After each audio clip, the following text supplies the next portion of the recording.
ఫలరసాదులు కురియవే పాదపములు, స్వాదు జలముల నుండవే సకల నదులు, పొసగ భిక్షము పెట్టరే పుణ్యసతులు, దీనమంధార కొలువేల తాపసులకు. కాలగమనంలో వైశాఖ మాసాన్ని పూర్తి చేసుకొని జ్యేష్ఠ మాసంలోకి మనందరం కూడా ప్రవేశించాం. క్రోధినామ సంవత్సరం మొదటి ఋతువు వసంత ఋతువు పూర్తయినది.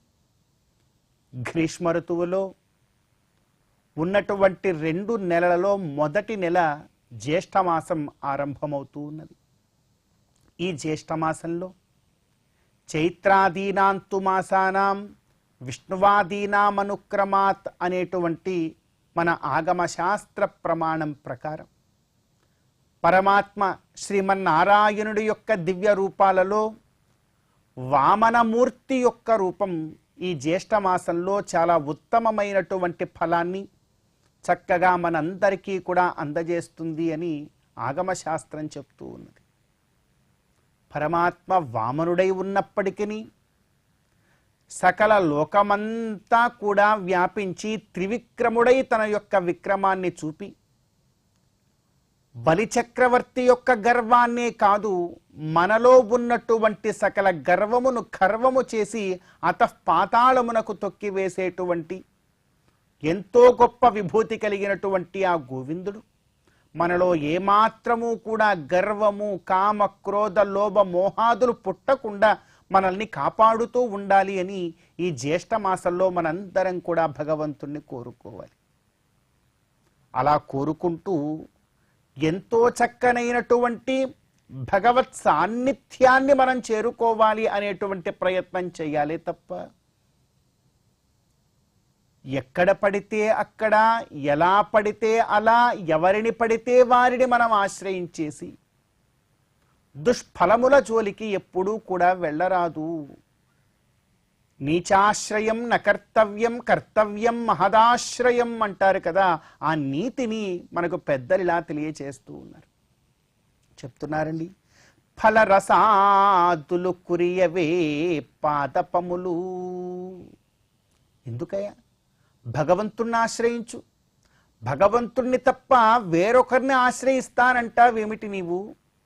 భగవంతుణ్ణి ఆశ్రయిస్తే భగవంతుడి యొక్క ఈ సృష్టిలో నీకు దాహమైన ఆకలైనా కూడా ఫలరసాదులు కురియవే పాదపములు. పాదపములు చెట్లు నీకు ఆకలైతే చక్కనైనటువంటి పండునిస్తున్నాయి, నీకు దాహమైతే అవే చెట్లే కూడా వాటి యొక్క రసాన్ని ఇచ్చి నీ యొక్క దాహార్తిని తీరుస్తూ ఉన్నాయి కదా. అందుకే ఫలరసాదులు కురియవే పాదపములు, స్వాదు జలముల నిండవే సకల నదులు. నిజంగానే నీవు చాలా దప్పికతో ఉన్నావా? లేదు, నీ శరీరాన్నంతటినీ కూడా శుద్ధి చేసుకొని పాపము నుండి ప్రక్షాళన పొందాలి అని చెప్పి నీవేవైనా అనుకుంటున్నావా? పుణ్య నదులు ఉన్నాయి కదా, ఆ పుణ్య నదీ జలాలలో ఒక్కమారు స్నానం ఆచరించు. ఆ పుణ్యనిధి జలాలను కొంచెం స్వీకరించు చాలయ్యా. నీ ప్రాణశక్తి ఎంతో గొప్పగా పెరుగుతుంది. నీలో ఉన్నటువంటి పాప పంకిలములన్నీ కూడా ఆ పుణ్యజలాలు తీసివేస్తాయి అంటున్నారు. మరి ఎందుకండి ఎవరినో ఆశ్రయించడం? భగవంతుడే మనకు పాదపములను, చక్కనైనటువంటి చెట్లను ఇచ్చాడు, పుణ్య నదులను ఇచ్చాడు.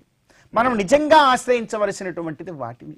అందుకే అంటున్నాం, ఫలరసాదులు కురియవే పాదపములు, స్వాదు జలముల నిండవే పుణ్య నదులు, పొసగ భిక్షము వెట్టరే పుణ్యసతులు. అంతకాకుండా నీకేదైనా ఆహారం తినాలి, ఇంకా కావాలి ఇంకా కావాలని నీకేమైనా అనిపించిందా? చక్కగా ఒక పాత్ర పట్టుకొని భిక్షాటనకి వెళ్ళు. ఎంతో మంది పుణ్య సతులు చక్కగా నీకు భిక్షాన్ని అందజేస్తారయ్యా. భవతి భిక్షాందేహి అంటే చాలు. నిజానికి మన వేదోక్త ధర్మం ప్రకారం ప్రతి ఒక్కరూ కూడా అధ్యయనం చేస్తున్నటువంటి వారు భిక్షాటన మార్గము ద్వారానే ఎంతో చక్కగా వారి యొక్క ఆహారాన్ని సేవించాలి, స్వీకరించాలి. అందుకే ఉపనయనము కాగానే ప్రతి బ్రాహ్మణ పిల్లవాడిని కూడా మొట్టమొదట ఉపనయనాంగంగానే భిక్షాటనకు కూడా అతన్ని తీసుకుని వెళతారు. అందరినీ అడుగుతాడు. మొట్టమొదట కన్న తల్లి నుంచి మొదలుపెట్టి భవతీ భిక్షాందేహి అంటాడు ఉపనయనం కాగానే. ఎందుకంటే అది కూడా ఒక గొప్ప ధర్మం. అందుకే అంటున్నారు, పొసక భిక్షము వెట్టరే పుణ్యసతులు ధనమధాందుల కొలువేల తాపసులకు.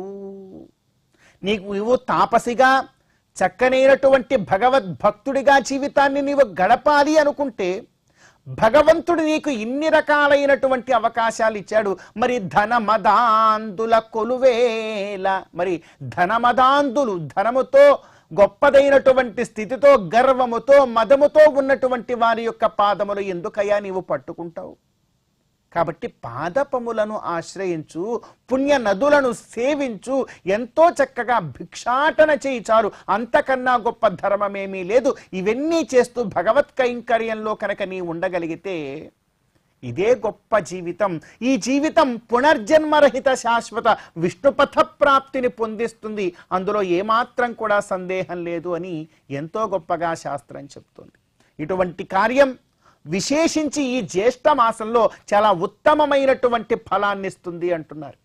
కనుక ఇటువంటి గొప్పదైనటువంటి మన స్థితితో మన యొక్క స్వకీయ ధర్మాన్ని పాటిస్తూ ముందుకు వెళ్ళేటువంటి భాగ్యాన్ని ఈ జ్యేష్ఠ మాసంలో మనందరికీ కూడా గోవిందుడు అందజేయాలి అని కోరుకుంటూ ఈ జ్యేష్ఠ మాస శుభోదయ సమయాన్ని మనం చరితార్థం చేసుకుందాం.